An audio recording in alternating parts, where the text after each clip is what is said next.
In the tumultuous world of Renaissance Italy, an arena of shifting alliances, ceaseless intrigue, and unrelenting ambition, Niccolò Machiavelli emerged as both acute observer and active participant. His reflections on power, captured most famously in Il Principe, The Prince, and the discourses on Livy, have endured not only as pioneering political theory, but as practical guidebooks for leaders across centuries. Among his many teachings, the concept of silence, the deliberate withholding of words, stands as a subtle yet potent instrument in the arsenal of effective leadership. To Machiavelli, silence is far more than the mere absence of speech. It is an active strategy that shields intentions, masks weaknesses, foments uncertainty among rivals, and commands respect from subjects. By examining the contours of Machiavelli's thought on silence, we unearth a lesson as vital now in global boardrooms and social networks as it was in the palazzos of Florence and Rome. From the outset, Machiavelli appears to champion bold action and decisive rhetoric, seizing opportunities by force and projecting unshakable confidence were hallmarks of his ideal prince. Yet he tempers this advocacy with a deep awareness of the perils of unguarded language. Speech, he warns, can betray the very schemes it intends to conceal. A ruler who divulges plans in full surrenders the element of surprise, forfeiting one of the most powerful levers of statecraft. Silence, therefore, becomes a shield. By speaking sparingly, a prince denies adversaries the ammunition of rumor and exposes no chinks in his armor.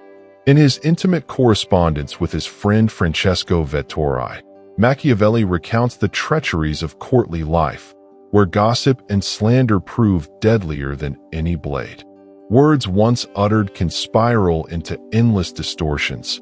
A careless phrase uttered in confidence can become public scandal. Machiavelli's astute prince, by contrast, employs restraint, speaking only when the moment demands clarity or when a singular pronouncement can sway the tide of events. Each utterance is weighed for its potential benefit and hazard. Unnecessary words are as detrimental as idle rumors. Silence not only conceals, but also communicates. In negotiations, a well-timed pause after an offer often unbalances the opposing side. The silence speaks of confidence, perhaps disdain, and compels the adversary to reconsider or improve terms. Machiavelli illustrates this dynamic through examples of diplomatic envoys who, by withholding immediate response, extract concessions without overt coercion. The silent pause unsettles the other party, stimulating self-revelation in a bid to fill the void. Within the realm of domestic governance, silence retains its strategic value. A ruler who overpromises and underdelivers swiftly erodes his credibility. Repose in his words invites cynicism. Machiavelli counsels that it is better to understate one's intentions and let actions speak. Limited proclamations, followed by decisive execution, cultivate a reputation for integrity. When a prince's words align with deeds, subjects trust his leadership, and this trust underpins stability. Machiavelli correlates silence with moderation. Excess of cruelty, generosity, or verbosity weakens authority. A ruler who bombards his court with pronouncements risks desensitizing his audience. Each proclamation chips away at the aura of majesty until words no longer carry weight. By interspersing speech with intervals of silence, a prince preserves the rarity and thus the impact of his words. In a culture enthralled by ceremony, reduction of rhetoric becomes an assertion of power. Case studies from Il Principe reinforce Machiavelli's message. Cesare Borgia, celebrated for his ruthlessness and military brilliance, seldom glorified his conquests in public addresses. Instead, he let the spectacle of his victories, fortifications restored, rival lords subjugated, serve as testimony to his prowess. When he did dispatch envoys, his messages were terse, precise, and laden with implicit threat. Borgia's selective speech rendered his silence more ominous, shaping fear and respect in equal measure. Machiavelli further teaches that the written word, in its own form of silence, can be more powerful than public oratory. Curt or delayed dispatches convey disapproval more eloquently than scathing speeches. A cold letter rejecting terms or postponing negotiations signals sober judgment and imposes reflection, whereas a public denunciation risks escalating conflict. Written silence crafts an emotional distance. It provokes introspection in the recipient and reinforces the prince's dominion over discourse. But strategic silence demands prudence. Machiavelli warns that prolonged aloofness can foster resentment. A ruler must balance reserve with engagement, remaining silent enough to cultivate respect, but present enough to maintain loyalty. Genuine rapport requires occasional disclosure. Small audiences granted private counsel, selective confession of regrets or ambitions, measured glimpses behind the facade. This calibrated intimacy engenders devotion among trusted retainers without sacrificing the mystique essential to authority. Lorenzo de' Medici, the Magnificent, offers a paradigm of this balance. His court was a stage of grandeur and rhetoric, yet Lorenzo knew when to withdraw. His periodic seclusion into private study, away from the clamor of supplicants, enhanced his intellectual reputation. From silence, scrolls unrolled, patronage decisions, shifts in alliances, and philosophical musings emerged with greater weight because of their rare public utterance. Lorenzo's artful interplay of oration and silence solidified the Medici mythos in Florentine memory. Machiavelli admits that silence can clash with conventional morality. In cultures valorizing frankness, restraint may seem duplicitous. Yet he posits that the preservation of the state justifies calibrated concealment. Unfettered honesty from leaders often becomes a weapon wielded by adversaries. Truth, in hands hostile to the prince, can undermine stability. Practicing silence, Machiavelli asserts, safeguards the common good by constraining truth to harm rather than to service.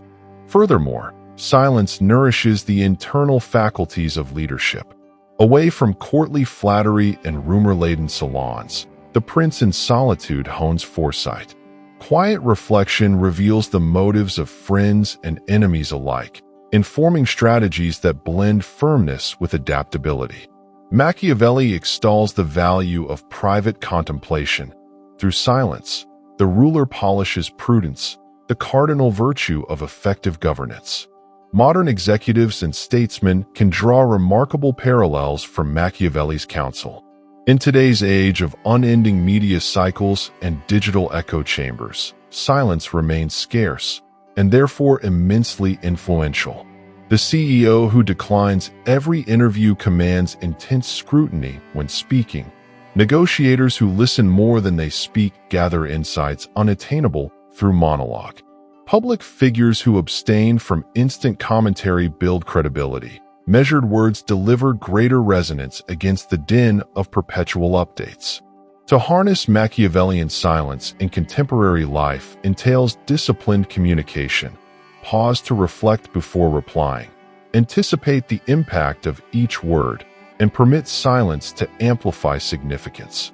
In personal relationships, the thoughtful pause communicates empathy more effectively than perfunctory assurances. In marketing, the deliberate absence of advertising can underscore premium positioning, as scarcity evokes desirability. Yet, as Machiavelli cautioned, silence is not a panacea. Misapplied, it can signal disengagement or indifference. The leader who vanishes in times of crisis invites panic. The mentor who never speaks of vision begets uncertainty. Effective silence must cohere with visibility. Be present when moments demand guidance. Whisper caution when threats arise, and speak only when discourse advances collective purpose. Consider the 21st century diplomat who refrains from instant public reaction to global incidents. By postponing statements, they confer solemnity on their words, enabling deeper diplomatic channels to operate unpressured. Their silence conveys deliberation and gravitas, distinguishing their voice when finally raised. Similarly, the investor who avoids constant market commentary cultivates public trust. Sporadic insights carry the heft of long reflection. In the realm of social activism, silence can signify protest. The refusal to engage with aggressive questioning by walking away or invoking procedural silence can expose the assailant's weak grounds. Yet advocacy demands moments of vocal intervention. Strategic silence punctuates speeches, guiding audiences to weigh the words more intensely. At its core, Machiavelli's exploration of silence reminds us that language is power's currency, and as with any currency, overspending risks depreciation. Leaders who steward their words judiciously invest in enduring influence. They recognize that in a world hungry for commentary, choice to remain silent wields unprecedented authority. In sum, the force of silence, as articulated by Machiavelli, resides in its tripartite capacity to protect, persuade, and preserve. It conceals strategy from rivals, amplifies impact among allies, and cultivates inner clarity within the leader's mind. When deployed with nuance, balancing reserve with engagement, silence emerges not as passivity, but as a dynamic instrument of governance. For those aspiring to mastery of leadership, learning the art of silence may prove the dividing line between fleeting success and lasting legacy, echoing across the ages in the hushed power of unspoken words.